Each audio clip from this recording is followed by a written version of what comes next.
Informasi lainnya, UMKM memainkan peran penting dalam kemajuan ekonomi Indonesia termasuk di Sumatera Selatan.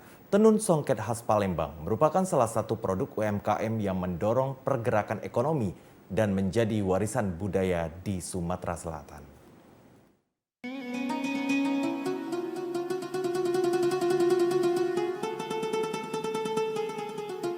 Siapa tak mengenal songket? Kain tradisional khas Palembang ini telah menjadi gaya hidup bagi masyarakat sejak ratusan tahun yang lalu.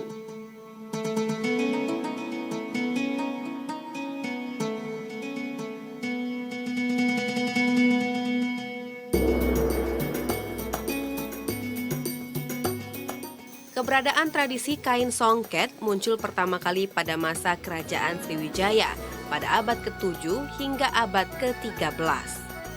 Dari hikayat rakyat Palembang, kain songket berasal dari pedagang Cina yang membawa sutra, serta pedagang India dan Timur Tengah membawa emas. Kemudian kedua bahan ini dikreasikan oleh penduduk Palembang menjadi songket.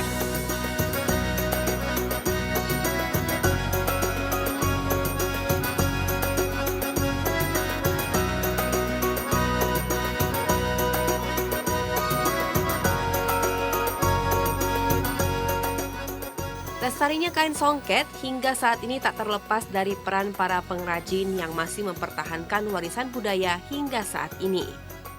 Keberadaan usaha kecil mikro menengah UMKM tenun songket yang masih menjamur di Palembang inilah merupakan salah satu sektor pendorong majunya ekonomi di Sumatera Selatan, meski di tengah terpaan pandemi COVID-19.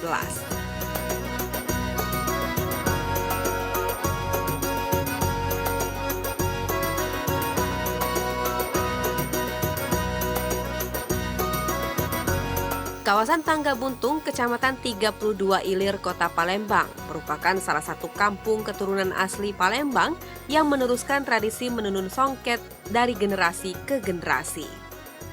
Pengrajin songket Palembang masih mempertahankan keaslian dari songket dengan tetap membuatnya dengan cara tradisional, yakni menenunnya menggunakan tangan.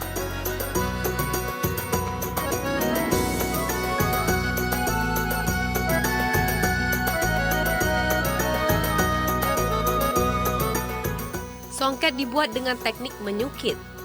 Pembuatan selembar kain songket membutuhkan waktu selama 3 bulan melalui 2 tahap.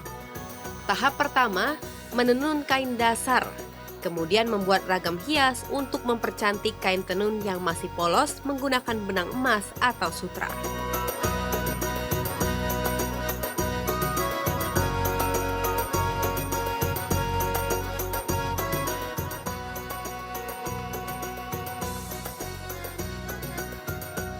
Zainal, salah seorang pengrajin, telah menekuni kain songket selama 40 tahun.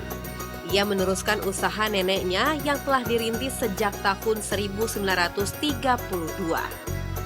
Kerajinan yang diturunkan ini tentu berdampak pada masih bertahannya motif paten di tiap helai kain songket. Motif yang terpatri di kain memiliki makna mendalam yang melambangkan doa bagi sang pemakai.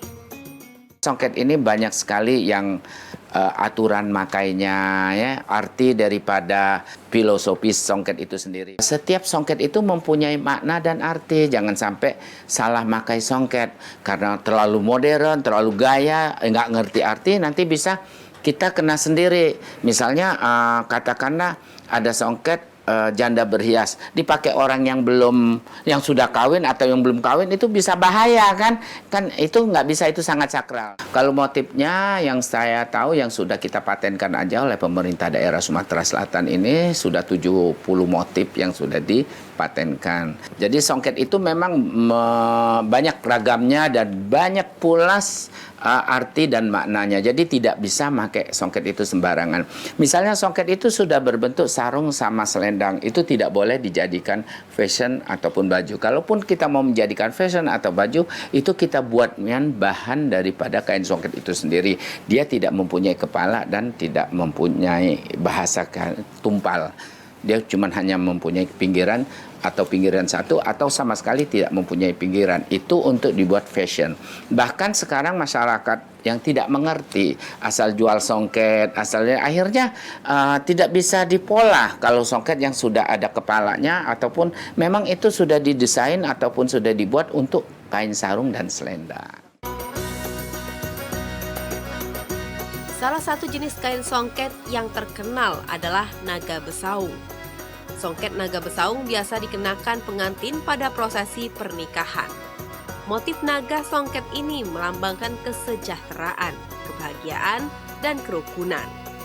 Selain itu, jenis songket paling banyak peminatnya ialah cantik manis, yang berarti cantik dan manis apabila dipandang.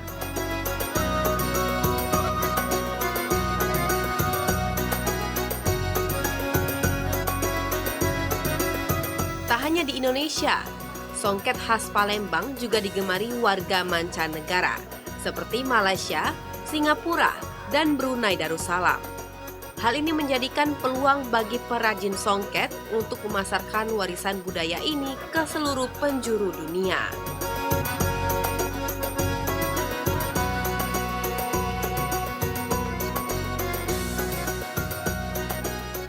Salah satu cara pengrajin mengenalkan kain tenun songket kepada dunia, yakni turut andil dalam ajang berskala internasional, seperti Presidensi Group 20 atau G20.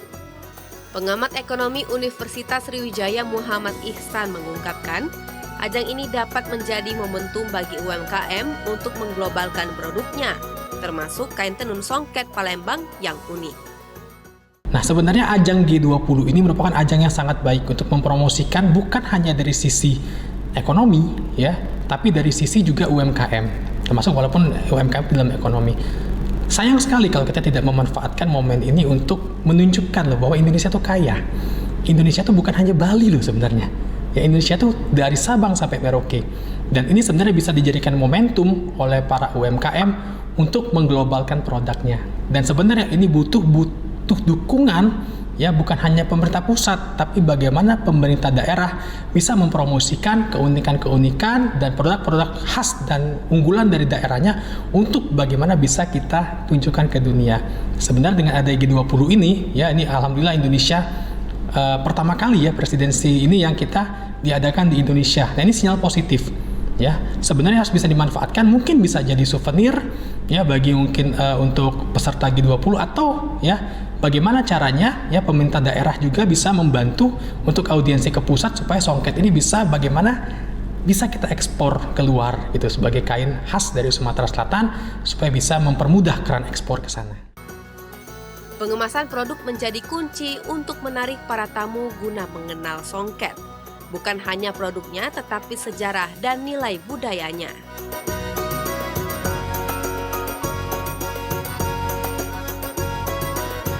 Tenun songket Palembang dapat bangkit dari pandemi karena keaslian budaya yang masih terawat dan terjaga oleh pengrajin, serta rasa bangga warganya pada budaya, sehingga songket selalu menjadi tren dalam berbusana.